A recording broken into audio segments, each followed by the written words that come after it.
I think the Federal Reserve has become the biggest power center in Washington. And what I object to about the Federal Reserve is that these are unelected people. It's I think, a threat to representative government that we have put so much power in the hands of one person, in Ben Bernanke or Alan Greenspan or whoever's running the Fed. And we've seen what's happened in the course of the last few months. The Fed is now operating as a commercial bank.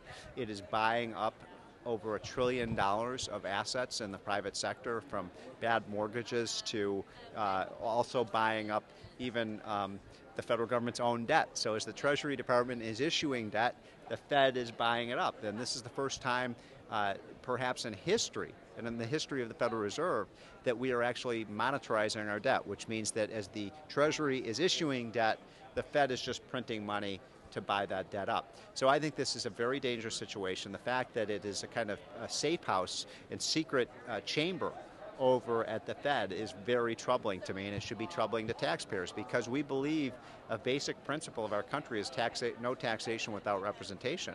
Well, the Fed, through its power to print money and its power to acquire assets, now has become an institution that can tax us even though we have no representation.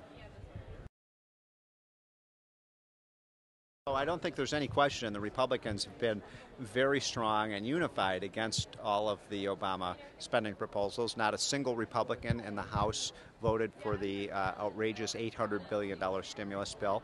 All but 3 Republicans in the Senate voted against the stimulus bill, and in fact one of those Republicans, Arlen Specter, has become a Democrat. So I think the Republicans have done an outstanding job of basically saying no to this outrageous amount of debt and an outrageous amount of unfunded spending. What the Republicans have not done a good job of is articulating an alternative pro-free market agenda to get us out of this economic crisis. No one in their right mind believes that a car company run by the United Auto Workers, the Canadian government, and the United States government, no one really believes that that company is going to make money and turn a profit.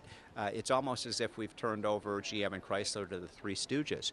I think this is a very dangerous situation. I think it's unconstitutional. Where in the world in the Constitution does it allow for the U.S. government to have the authority to purchase car companies? So I think this is going to lead to tens, if not hundreds of billions of dollars of taxpayer losses. And I think the way that this was consummated, the way that the Treasury Department took over ownership of these companies with taxpayer dollars without a delegation of authority from the Congress. The Congress has the authority to spend money, not the executive branch. So this was, I think, also an unconstitutional delegation of power to the Treasury Department. You know, we just passed a budget that has a $9 trillion deficit, $9 trillion over the next 10 years. Now they want to add on top of that another health care bill with $1.5 trillion of spending, most of which will not be paid for with offsetting budget cuts or taxes. So it means that we're going to be increasing the debt perhaps by another $1 trillion on top of the $9 trillion that we just enacted. So I think this is just fiscal child abuse. I think we are destroying our children's future with all of this borrowing and spending.